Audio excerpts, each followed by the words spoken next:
You've got a new record out. You're no longer Dictaphone Blues. You're back to being Edward Castelow, and of course we have to address that point at the beginning of this thing. Is that a big deal for you, or is it just whatever?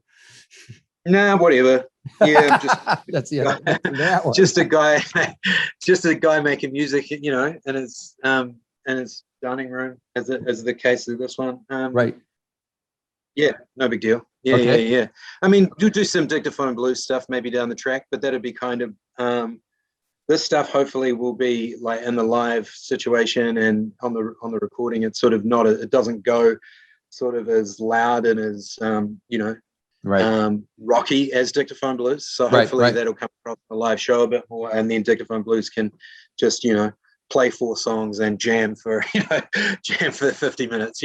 Gotcha. So it's yeah. So in your mind, there's a difference musically in between the two. Probably, but probably not to the average listener. It's probably it just sounds. It's the same guy singing. Right. It's got guitars. It's got drums. It's got keyboards. It's not. I mean, but I feel like I'm doing a few things that I hadn't done on the Dictaphone Blues record. Right, and the album is called Mirth. Mirth, yeah. And there's no song Happiness. called Mirth, so yes, No, it's sort of a word in one of the songs about the birds are singing for your mirth. Like it's like this, this classic love song where everything is for your better half or your baby or whatever. The birds. It's just a little, I don't know. Calling it a couplet would be a stretch of the imagination, a lyric, right. Lyric in there, and mirth is mirth is in there. So it's just like, how do I encapsulate this album? Like often naming an album is harder than naming a song. I see. Got to say something about everything. Yeah. All the songs, Very good. And I assume it was recorded at the lab. No, I did most of it in the lockdown level 4 last year. Yeah, no, I took a bunch of stuff home, and sort of just set up in the dining room, and it was it kind of took me back to when I was like living in flats in Auckland in the mid 2000s, and like you didn't have an extra room, you just set up your studio in your bedroom, you know what I mean, and it sort of had a bit of a throwback feel. It's the old DIY days, huh? Which was cool. Yeah. Not that I'm too different from that when I'm set up at the lab. It's that I can make more noise. But it was a really nice room. It was the north-facing room in the little apartment that my wife and I were in, and the sun would kind of come through sort of about 1 o'clock. So it was quite a nice place to make. And if you remember that first lockdown, level 4, it was quite a lot of good weather. Yeah. So I was working from home, doing a bunch of working from home in my day job, and then sort of taking extended breaks to record. Right. And you have quite a few interesting folks helping you out on this record, so it's not a solo record. You got Julia and Anna Coddington and Finn Scholes and Callum and all those folks. Yeah. So how did all that? I was lucky. I guess I've the 3 dudes that they're just kicking around. We move in similar circles. Right. I've known Julia since maybe early 2000s. When she was living in Australia with Fur Patrol, I was playing in a band in Sydney, and we would cross paths over there. So that's when I sort of first met Julia.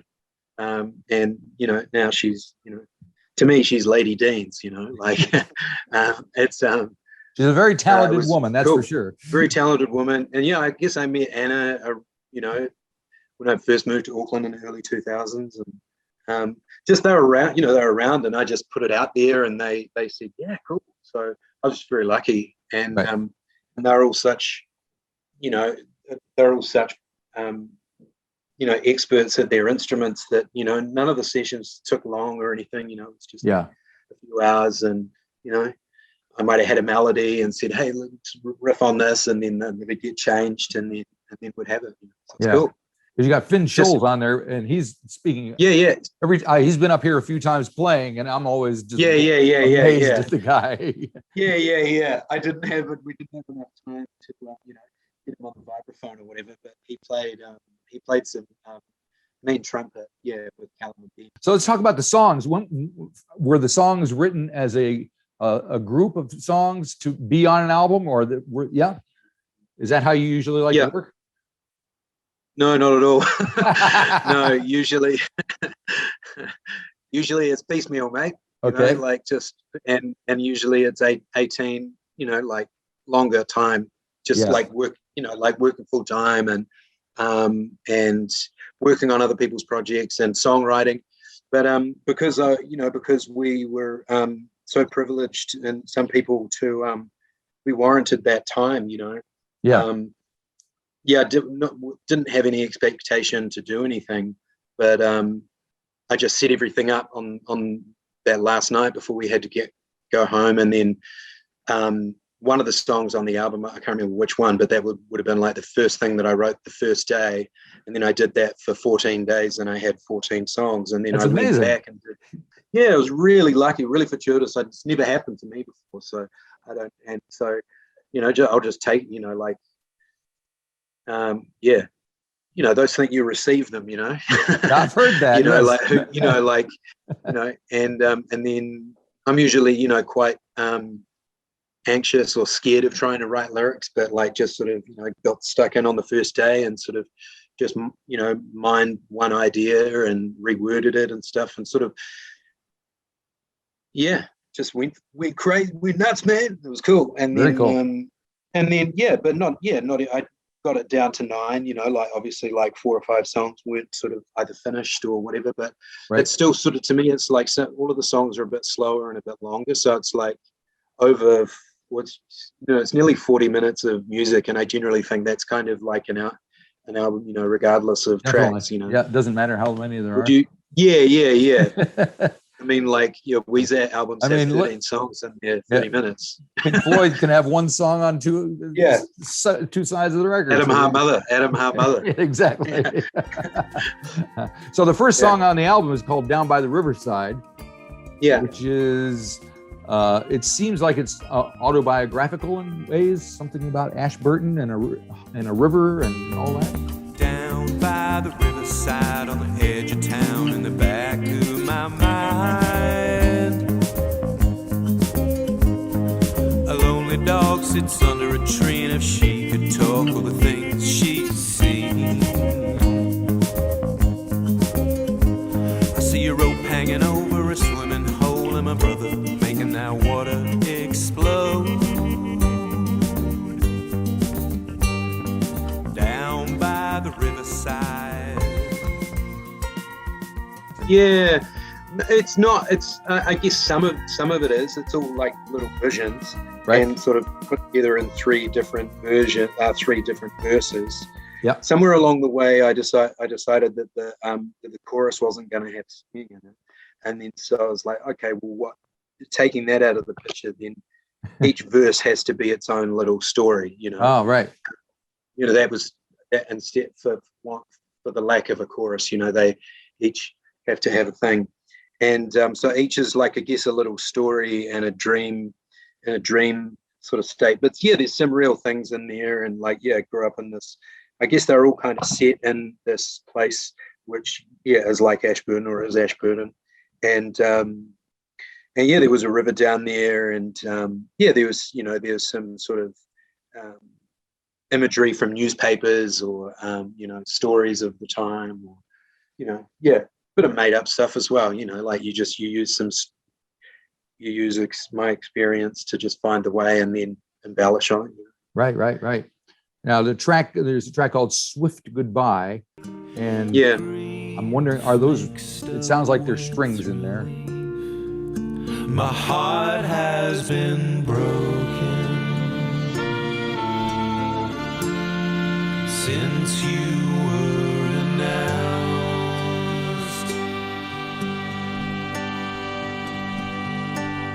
and I learned that this swift goodbye was coming. Yeah, totally. Yeah, they sound beautiful. These days, I yeah. hesitate because you never know what's real and what isn't. but I like to think I can it's tell. half and half. Sam Loveridge, who's a music here in Auckland, and he plays in various different things. He's a friend of mine that I got to know just through music and Lewis Eady, and he plays violin amongst other things. He played on the latest Troy Kingi record, I think. Oh, right. Yeah. Which he said was a real fun session. I'll bet it was. Yeah. He came along. I had put some strings down from a keyboard or something, and the cello sounds were kind of working, but the violin sounds from this particular thing didn't sound quite right. And I was like, fuck. And so Sam and I had both talked about that, about him coming in. And so he just came in for a few nights, and he just did live violin, real violin over the top of this keyboard cello, and it kind of works. So it's a mixture of both. Yeah. Gotcha. The Mellotron, that old Mellotron. Oh yeah. Yeah. Yeah. So they reissued that. It's a digital one, but it's still. There's a digital Mellotron. That seems against everything we. I know, totally. But the one that's made, the one that totally. But Mellotron themselves have kind of eaten that biscuit and brought out their own one. Brought out their own one, which they say has really high quality samples of the Mellotron. Blah blah blah blah. So it sounds okay, but yeah. Well, apparently there's a guy out. My impression was the original ones were fairly fragile beasts. And I doubt many of them are in operation today. Yeah, apparently there's one out west somewhere. There's some guy that had one, and I think maybe Tom Healy, when he was recording with Tiny Ruins, they went out to his place out west. Oh yeah. Of course, it wasn't going to be moved. This. Yeah. You had to come to it. Used it. Yeah. Took some mics and yeah. Very cool. Very cool. And on a few songs there are some strings. Yeah. The subject matter of Swift Goodbye, I'm curious about that. It seems like it's just it's quite a personal story. Yeah. No, it's and it runs deeper than me. That it affects people more than me. So yeah, it's a personal song. Yeah. Okay. All right. And you mentioned there's more strings. The final track, Privileged Keeper, sounds very lush.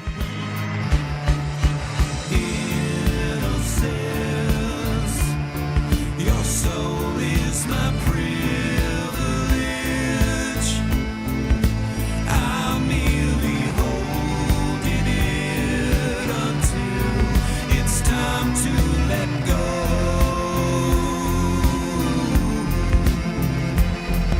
A long goodbye that takes up I love that. Yeah, I love that ending where it went. It was it had some sort of synths kind of came in where the big strings come in. It was just synths. I was like, fuck, that sounds really cool. And then I started putting strings on it, and then it had to go there. I really like it. And the middle section of that, the middle eight, I really think the horns really add to it. I know it's got like this fucking. I don't think I'm getting myself into lawsuit territory here, but like Imperial March, that kind of fugue shit. Like Ben Sinclair, who was in the horns, we were like listening to it. It was the last one we were doing, and I was like, oh, there's probably something in here, and I think a few of the other guys were like, nah, it sounds fine. And then Ben was like quietly said, no, I think I've got something. And it just, for me, it totally makes that song. It's really great. And did you double track your voice on that one? Is that you singing? Some places, yeah, for sure. Yeah. I mean, like, there's a lot of me singing on this, so there's probably some double track for sure. Yeah. And I'm interested what your voice that you use on When Your Tears Have Dried. When your tears have dried, there'll be another ever after. Until that time, don't go too far away. When your tears are dry, oh, no more sorrow. Nothing more than soaked under your eyes. It's kind of in a lower register, kind of Iggy Pop kind of thing going on there. Oh, yeah.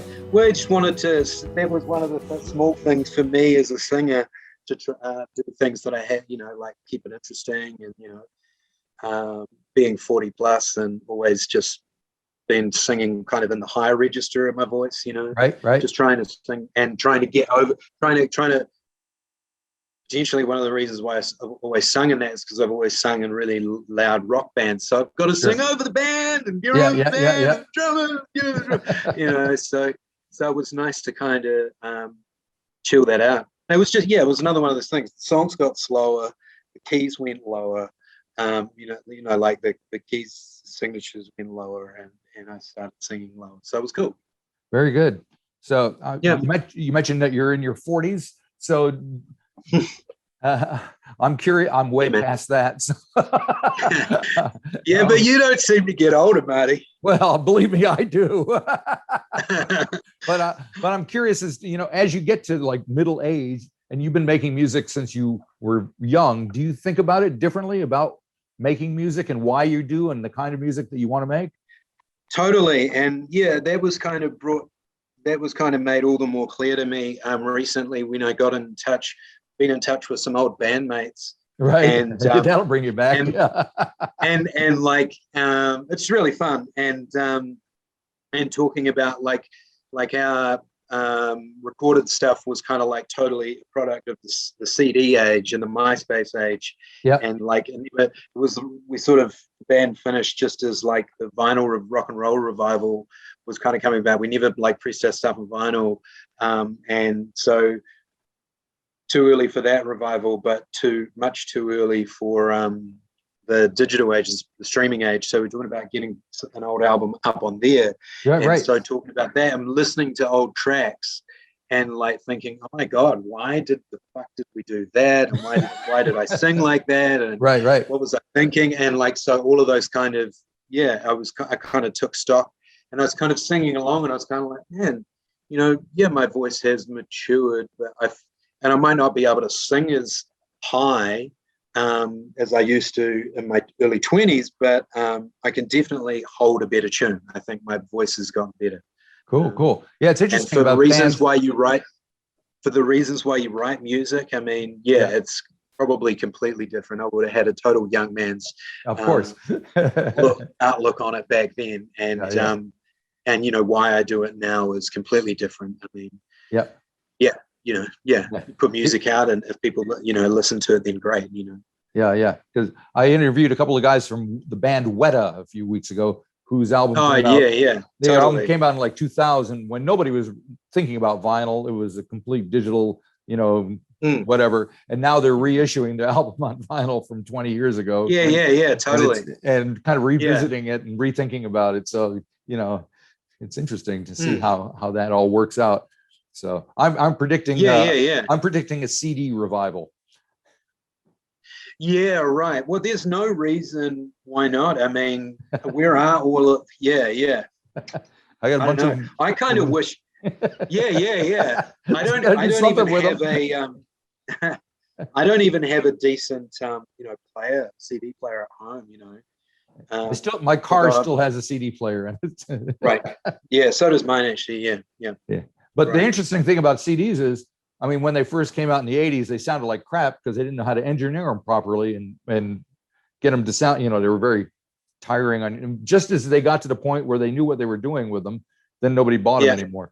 Right. So it's kind of frustrating because there's some beautiful sounding CDs that came out in the late 90s and whatever. And they finally had it down to a science. Okay. So yeah. Anyway, you get to let's see, what else can we talk about with your record though? Let's see, Tongue and Groove, which is like the 6-minute long kind of electronic beat one. That's it. It kind of stands out. Tell me about that. My senses of peace, too close to the skin.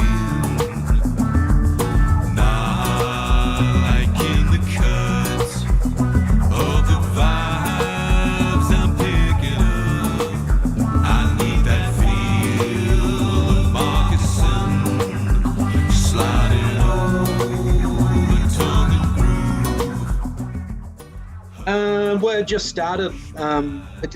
Like all the songs. I would wake up in the morning, and my wife's a public health nurse, so she would leave. She had to work through all of the lockdowns last year, Man. And so Millie would be out the door by about sort of 7 a.m. or earlier, and so I would like lie in bed, and then I'd wake up at a decent time, 9 a.m., and grab my guitar and maybe make some coffee and get back into bed and just sort of not really touch the guitar, but get under the covers and get all sort of nice, and then sort of just hum a tune. And so I did that. That's how I started each day. And Tongue and Groove was just one of those, just the guitar chords, which I thought sounded kind of like a Shakira or a Ricky Martin kind of thing. And so I put this kind of cheesy, kind of shuffly kind of beat behind it, and rim click or something. And that's sort of where I went with that. And then, kind of went into sort of synthy land. A friend of mine, Dom Blaser, came and played theremin on that. Oh, and right. That's